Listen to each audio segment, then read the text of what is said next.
दोस्तों, बहुत पुरानी बात है। एक समय बौद्ध भिक्षुक भोजन पकाने के लिए जंगल में लकड़ियां इकट्ठा कर रहा था कि तभी उसने आश्चर्यचकित कर देने वाला एक दृश्य देखा। उसने एक बिना पैरों की लोमड़ी देखी जो ऊपर से स्वस्थ दिखाई दे रही थी।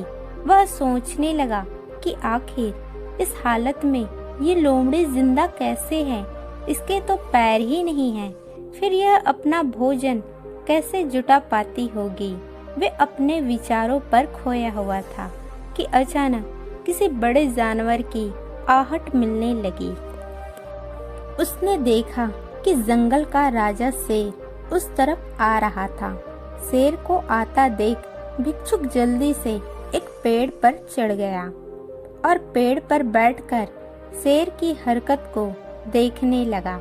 शेर ने एक हिरण का शिकार कर रखा था और उसे अपने जबड़े में दबाकर लोमड़ी की तरह चला आ रहा था। उसने लोमड़ी पर हमला नहीं किया, बल्कि उसने उसको खाने के लिए हिरण का मांस का एक टुकड़ा दे दिया और फिर बचे हुए हिरण को दोबारा अपने जबड़े में दबाकर वहां से चला गया।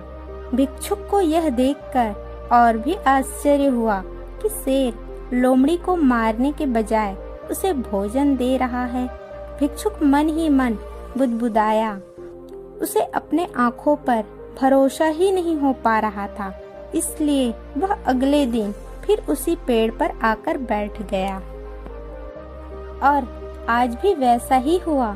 शेर अपने मुंह में एक शिकार दबाकर लाया और उसमें से एक हिस्सा लोमड़ी के सामने छोड़कर चला गया।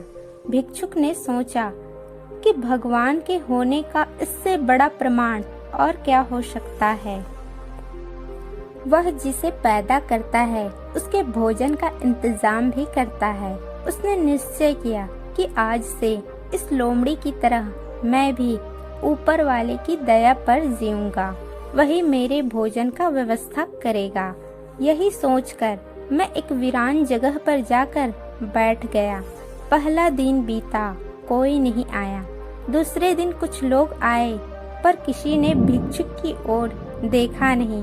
धीरे धीरे उसकी ताकत खत्म हो रही थी।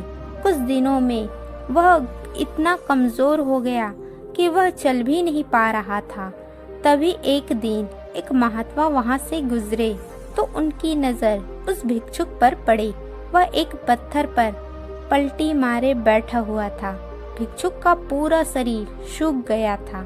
महात्मा उस भिक्षुक की तरह गए और उसके बैठने का कारण पूछा तो भिक्षुक ने अपनी पूरी कहानी महात्मा को सुनाई और बोला, आप ही बताइए कि भगवान मेरे प्रति इतना निष्ठुर, इतना निर्दय कैसे हो सकता है। क्या किसी को इस हालत में पहुंचाना पाप नहीं? महात्मा जी ने कहा, बिल्कुल है, लेकिन इतने मूर्ख कैसे हो सकते हो? क्यों नहीं समझते कि ईश्वर तुम्हें उस शेर की तरह बनते हुए देखना चाहते थे, उस लोमड़ी की तरह नहीं। दोस्तों, जीवन में भी ऐसे ही होता है। हमें चीजें जिस तरह समझनी चाहिए हम उसके विपरीत समझ लेते हैं।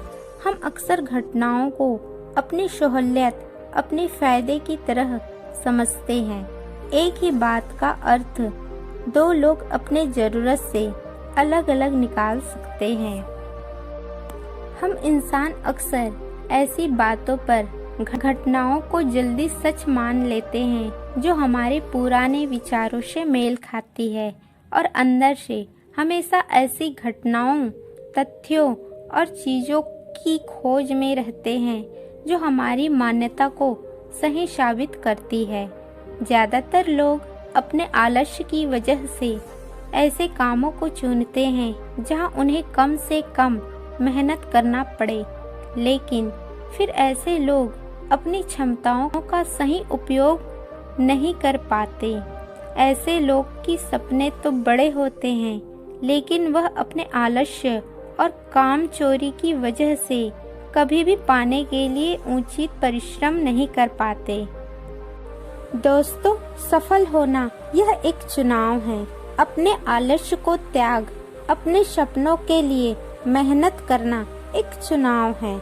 अपने समय को बर्बाद करना या उसके सही कामों का उपयोग करना पूरी तरह से हमारी चॉइस होती है।